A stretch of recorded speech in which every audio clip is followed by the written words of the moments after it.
Welcome back to our channel, The Storyteller. Friends, सबसे पहले जिसने हमारे चैनल को सब्सक्राइब नहीं किया है, वो जल्दी से हमारे चैनल को सब्सक्राइब करें, बेल आइकन प्रेस करें और अगर आपको हमारा वीडियो पसंद आए, उसे लाइक और शेयर जरूर करें। फ्रेंड्स, जैसा कि आप सब जानते हैं, आज हम सुनेंगे सिंहासन बत्तीसी की 21वीं पुतली की कहानी। 21वें दिन राजा भोज ने सिंहासन बत्तीसी पर बैठने का एक और प्रयास किया और उनके इस प्रयास को चंद्रज्योति नाम की पुतली ने रोका और उनसे कहा, हे राजन, क्या आज आप मेरे द्वारा महाराजा विक्रमादित्य से संबंधित एक और कथा सुनने के लिए सज्ज हैं? इस पर राजा भोज ने हाँ में सिर हिलाया और इसके बाद सिंहासन बत्तीसी की 21वीं पुतली ने अपनी कथा सुनाना आरंभ किया। एक बार विक्रमादित्य एक यज्ञ करने की तैयारी कर रहे थे। वे उस यज्ञ में चंद्रदेव को आमंत्रित करना चाहते थे।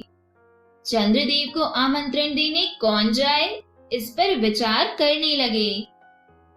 काफी सोच विचार के बाद उन्हें लगा कि महामंत्री ही इस कार्य के लिए सर्वोत्तम रहेंगे। उन्होंने महामंत्री को बुलाकर उनसे विमर्श करना शुरू किया। तभी महामंत्री के घर का एक नौकर वहां आकर खड़ा हो गया। महामंत्री ने उसे देखा तो समझ गए कि अवश्य कोई बहुत ही गंभीर बात है, अन्यथा वह नौकर उनके पास नहीं आता। उन्होंने राजा से क्षमा मांगी और नौकर से अलग जाकर कुछ पूछा। जब नौकर ने कुछ बताया तो उनका चेहरा उतर गया और वे राजा से विदा लेकर वहां से चले गए। महामंत्री के अचानक दुखी और चिंतित होकर चले जाने पर राजा को लगा कि अवश्य ही महामंत्री को कोई कष्ट है। उन्होंने नौकर से उनके इस तरह जाने का कारण पूछा तो नौकर हिचकिचाया। जब राजा ने आदेश दिया तो वह हाथ जोड़कर बोला कि महामंत्री जी ने मुझे आपसे सच्चाई नहीं बताने को कहा था।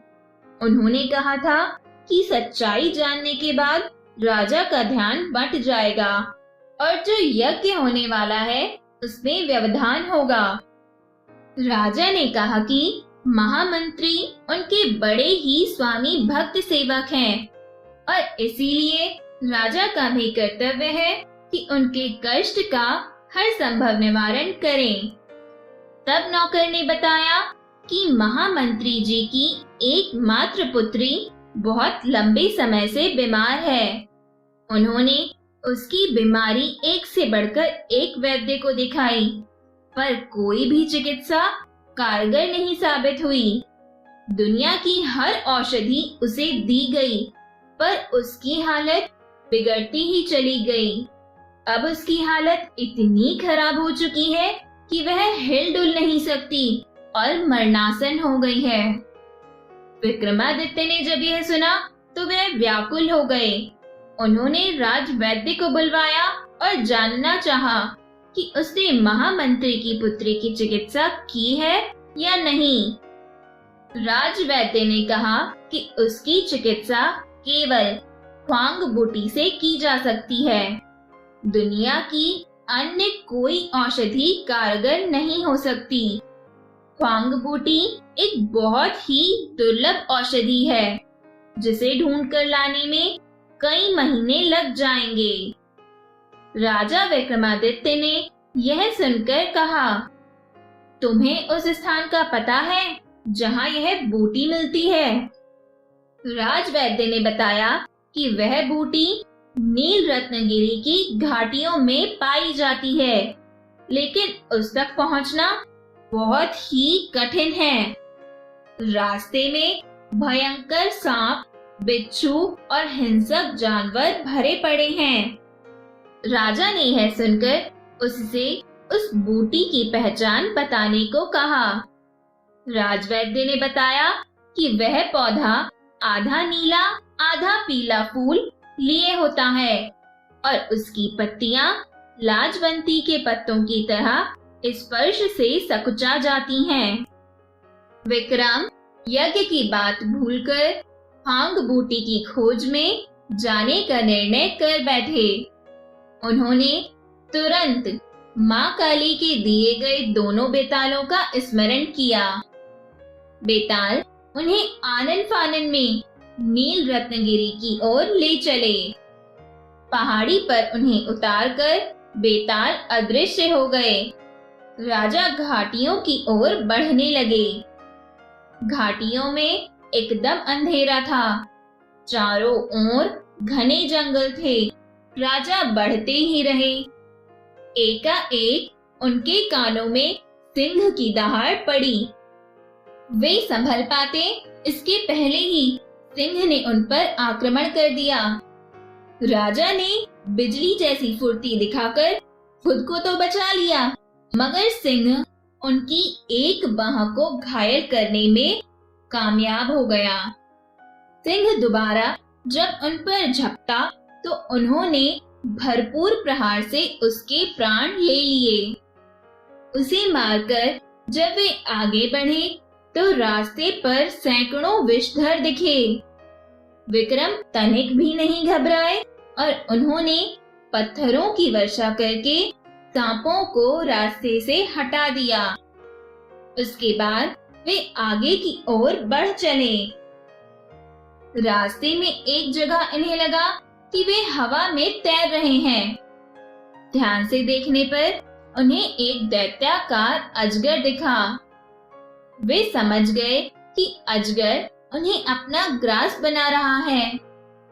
ज्यों ही वे अजगर के पेट में पहुंचे कि उन्होंने अपनी तलवार से अजगर का पेट चीर दिया और बाहर आ गए।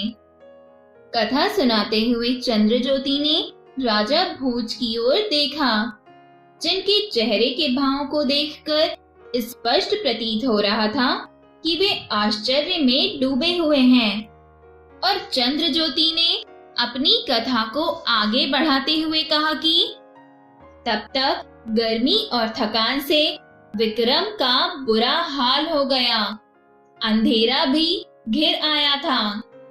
उन्होंने एक वृक्ष पर चढ़कर विश्राम किया। जैसे ही सुबह हुई वे ख्वांग बूटी की खोज में इधर उधर घूमने लगे। उसकी खोज में इधर उधर भटकते हुए न जाने कब शाम हो गई और अंधेरा छा गया। अधीर होकर उन्होंने कहा, काश चंद्रदेव मदद करते। इतना कहना था कि मानो चमत्कार हो गया। घाटियों में दूध जैसी चांदनी फैल गई। अंधकार न जाने कहां गायब हो गया। सारी चीजें ऐसी साफ दिखने लगी मानो दिन का उजाला हो। थोड़ी दूर बढ़ने पर ही उन्हें ऐसे पौधे की झाड़ी नजर आई जिस पर आधे नीले आधे पीले फूल लगे थे। उन्होंने पत्तियां छुई तो लाजवंती की तरह सकुचा गईं। उन्हें संशय नहीं रहा। उन्होंने भांग बूटी का बड़ा सा हिस्सा काट लिया। वे बूटी लेकर चलने ही वाले थे कि दिन जैसा उजाला हुआ और चंद्रदेव सशरीर उनके सम्मुख आ खड़े हुए। विक्रम ने बड़ी श्रद्धा से उनको प्रणाम किया। चंद्रदेव ने उन्हें अमृत देते हुए कहा कि अब सिर्फ अमृत ही महामंत्री की पुत्री को जीवन प्रदान कर सकता है। उनकी परोपकार की भावना से प्रभावित होकर वे खुद अमृत लेकर उपस्थित हुए हैं। उन्होंने जाते जाते विक्रम को समझाया कि उनके सशरीर यज्ञ में उपस्थित होने से विश्व के अन्य भागों में अंधकार फैल जाएगा, इसलिए वे उनसे अपने यज्ञ में उपस्थित होने की प्रार्थना न करें। उन्होंने विक्रम को यज्ञ अच्छी तरह से संपन्न कराने का आशीर्वाद दिया और अंतर्ध्यान हो गए। विक्रम ख्वांग बूटी और अमृत लेकर उज्जैन आए। उन्होंने अमृत की बूंदें डालकर महामंत्री की बेटी को जीवित किया और ख्वांग बूटी जनहित के लिए रख ली। इसके बाद चारों ओर महाराजा विक्रमादित्य की जय जयकार होने लगी। इसके बाद सिंहासन बत्तीसी की 21वीं पुतली चंद्रज्योति ने राजा भोज से कहा, देखा राजन, हमारे महाराजा विक्रमादित्य इतने दयालु और परोपकारी थे और अपनी प्रजा को और अपने साथ काम करने वाले सभी लोगों को अपने परिवार के भांति ही समान रूप से प्रेम करते थे। अगर आपको लगता है कि आप भी उनके समान ही दयालु, परोपकारी और प्रजा को अपने पुत्रों की भांति प्रेम करने वाले हैं, तो आप इस सिंहासन पर अवश्य ही विराजमान हो सकते हैं। और उस पुतली के इन वचनों को सुनकर राजा भोज ने अपना पैर सिंहासन बत्तीसी से पीछे हटा लिया और इस तरह 21वें दिन भी राजा भोज सिंहासन बत्तीसी पर नहीं बैठ पाए।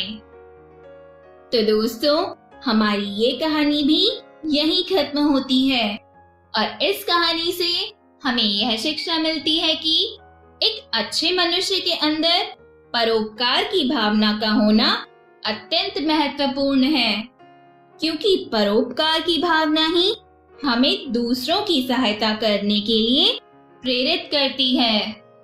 फ्रेंड्स, अब बारी है आपके जीवन के लिए मेरी एक छोटी सी एडवाइस की। ब्लेड की धार तेज होती है, लेकिन पेड़ को नहीं काट सकती। कुल्हाड़ी मजबूत होती है, लेकिन बाल नहीं काट सकती। ठीक इसी तरह हर इंसान अपनी अपनी काबिलियत के अनुसार ही श्रेष्ठ होता है, इसलिए स्वयं की तुलना किसी और से कभी भी नहीं करें।